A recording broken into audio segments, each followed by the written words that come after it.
Hello friends, and welcome to Flosstube and Variety Show number 13. My last video, last week, I persisted in calling it number 11, but it was really number 12.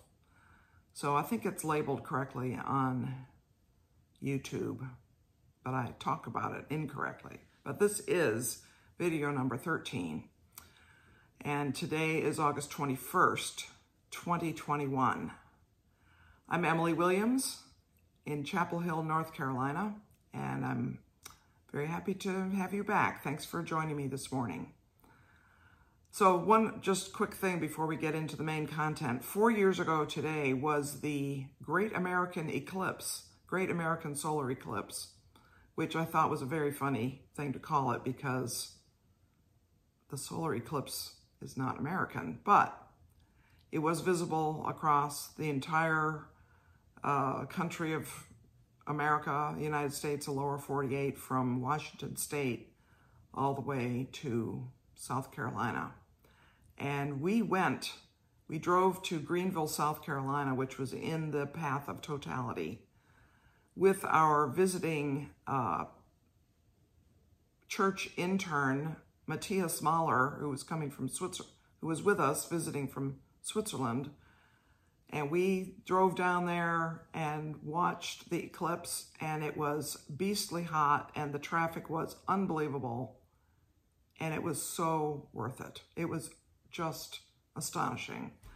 I may be able to find some pictures of us from that day, but it doesn't really matter because I didn't take pictures of the eclipse.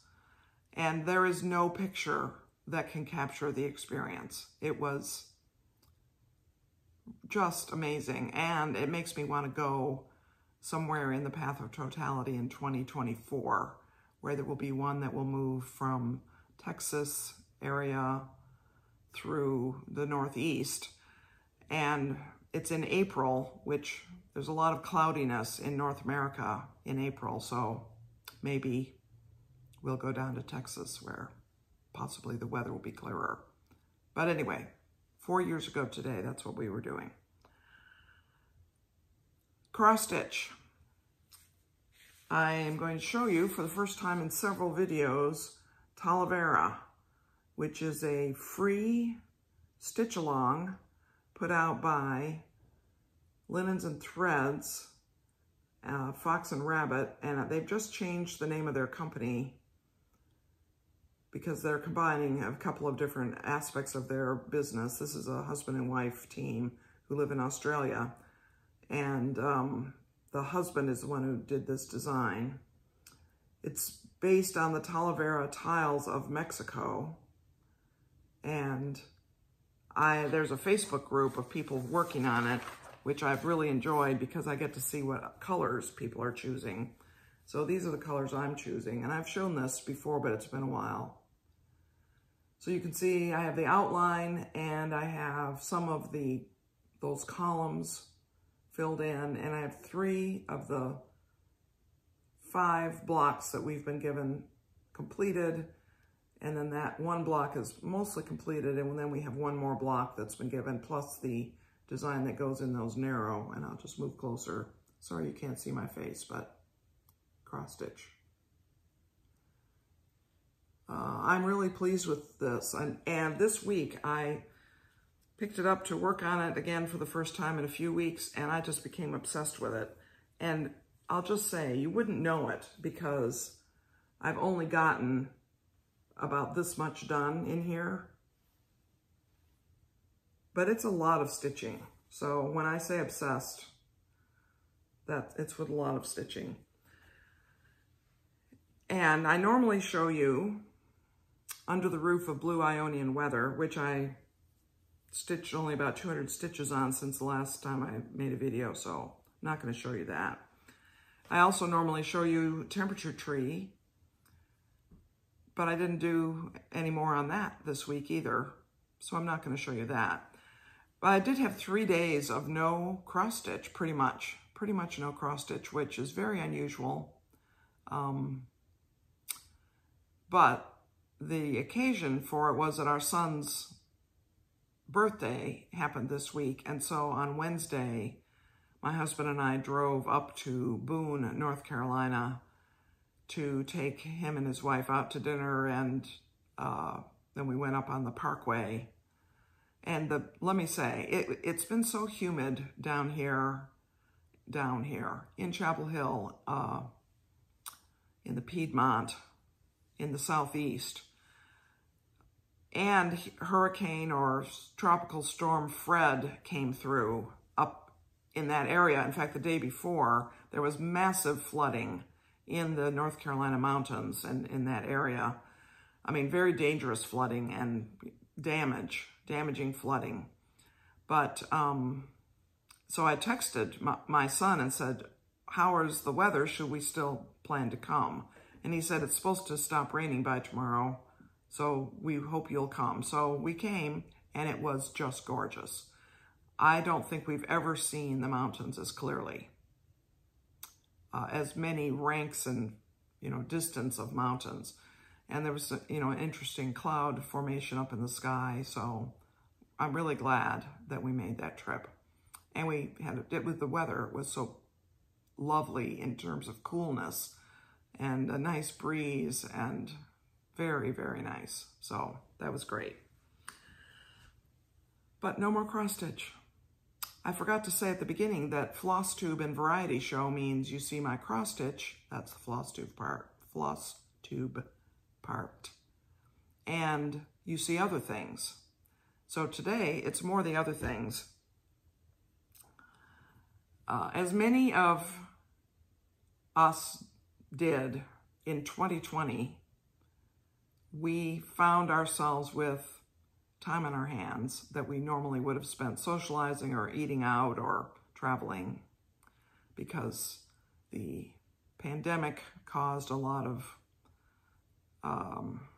isolation, some of it self-imposed and some of it imposed by public health recommendations. So a lot of people took up a lot of crafts that they had never done before or hadn't done in a while during 2020.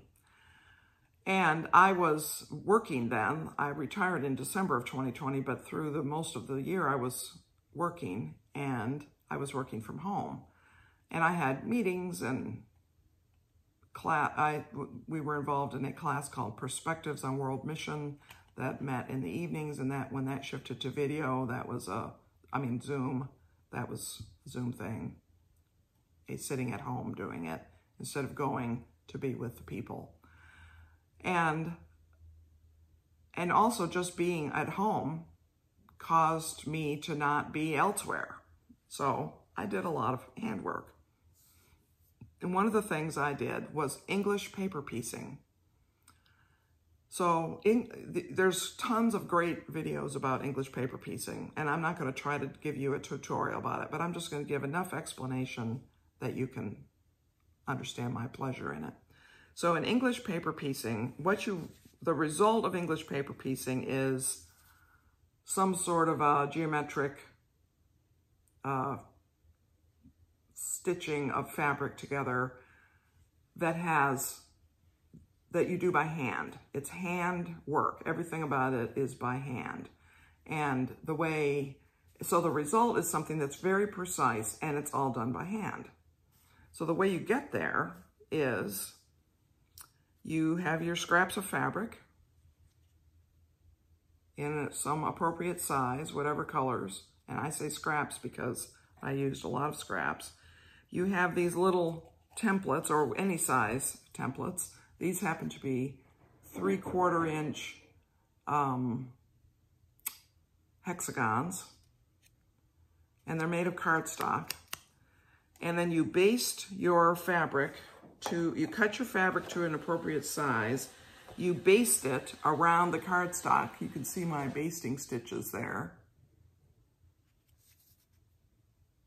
And then you take the pieces of the two basted pieces, 2 at a time, and you put them together, right sides together like this. You line up the edge, and then you hand stitch right along the edge there. Okay, sorry I had a phone call come in which was one I had been expecting, so I didn't want to not pick up the phone. Back to English paper piecing. I can't remember exactly what I was saying, but I was talking about the fact that you can fussy cut. See that cute little boat? But anyway, you baste it. You baste the fabric to the little papers. This is just a piece of cardstock.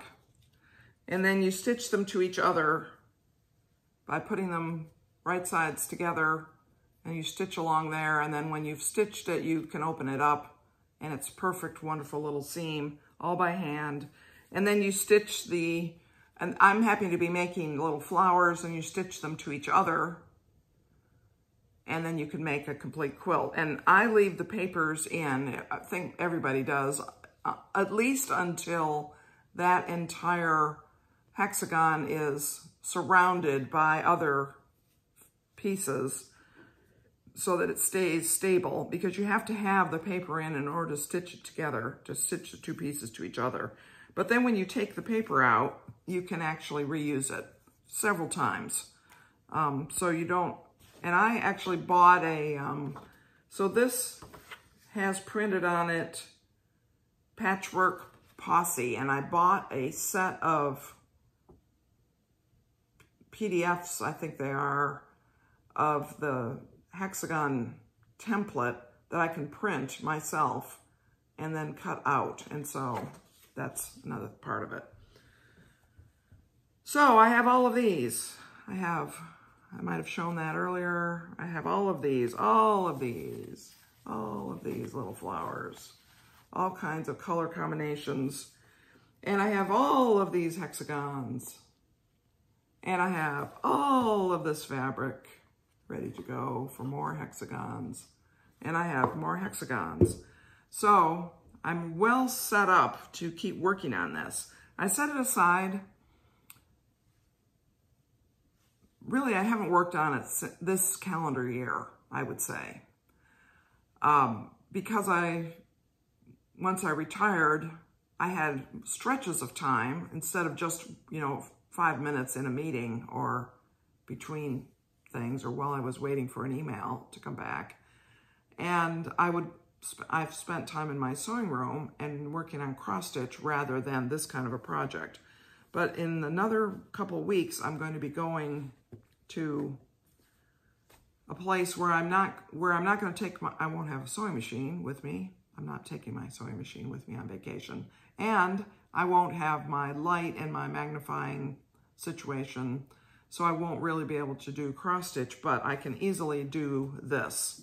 So that's one reason I got this all out again, just to see what is the status, what are some things that I can be doing while I'm on that little trip. So it's great. This is a nice little zipper pouch that my friend Cindy gave me, and I can put in it, I can shift you can't see what I'm doing, but I'm shifting them to the side to make space to put my box of fabric and my little jar of templates, and I can put my needle book in there and a little pair of scissors and be ready to, in this neat little package, have all I need to amuse myself with handwork for a whole weekend. Oh, here's another, this is just a quirky thing about me. So this is an old wooden spool. It says 19 cents. This is probably 70 years old. Could easily be 70 years old. It could be older. This probably was my grandmother's thread. So this is a nice wooden spool. I either used the thread or it was dry rotted and I pulled it off and got rid of it. But what I do is when I have bits of thread left from things, for instance, my lovely Bernina sewing machine, the recommendation is that when you unthread it to change thread, you not take the spool off the top and pull it backwards through the machine. that you cut the thread and then you pull the thread forwards through the machine. So you end up with a piece that's about 18 inches long. It's about the right length for hand sewing, actually, of thread. And if it's regular thread, you know, a cotton or cotton poly thread that would be suitable for hand sewing, I hate to throw away that. And so I have another little spool up by my sewing machine, and when I pull it off there, I just wrap it around this, and I end up with a spool full of pre-cut 18-inch lengths of thread, which is what I use for the basting. Because the basting thread, it stays in there for however long it is until you make the little hexagon, and then you pull it out. And it doesn't matter what color it is. It doesn't have to match anything. So I'm a little bit weird that way. So anyway, this is English paper piecing. If you want to know more about it, you can search YouTube. Now, do not let yourself be I don't know the word. The word has left me. Don't let yourself be misled. There's the word. And accidentally look at foundation paper piecing, which is an entirely different technique. This is English paper piecing. And the salient features are that you wrap your fabric around paper or cardstock, and you use that to create the shape that you then stitch. And you can do many other more intricate things than this. I showed in one of my earlier videos, I showed my temperature quilt that I made last year. I'll put a picture of it again here. That is English paper piecing. There is no way that I would have enjoyed piecing those stars with the 7-pointed stars. I would not have enjoyed that, to piece it in traditional ways by cutting the fabric and then sewing it on the sewing machine. But English paper piecing made it really easy to do a nice job with, as you see in this quilt. So that is what I have to talk about today.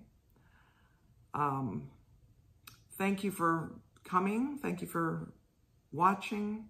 If you're new to this channel, I hope that you won't be discouraged by so little cross stitch. Most of the time I'm showing 3 or 4 projects that I've been working on. And I always have something that's not cross stitch to talk about, well, almost always, in the second part of my video. And I hope that you enjoy that and find something of interest. Please, as you know, YouTube likes it for people to subscribe and give a thumbs up, leave a comment. I always like to respond to your comments. Thanks to those of you who have commented before. And I try to put up a video every week on Thursday, Friday, or Saturday. And if you want to know when, if you don't want to miss it because it's not exactly regular, you can subscribe and then click the little notifications bell, and then YouTube will notify you when I have a new video up.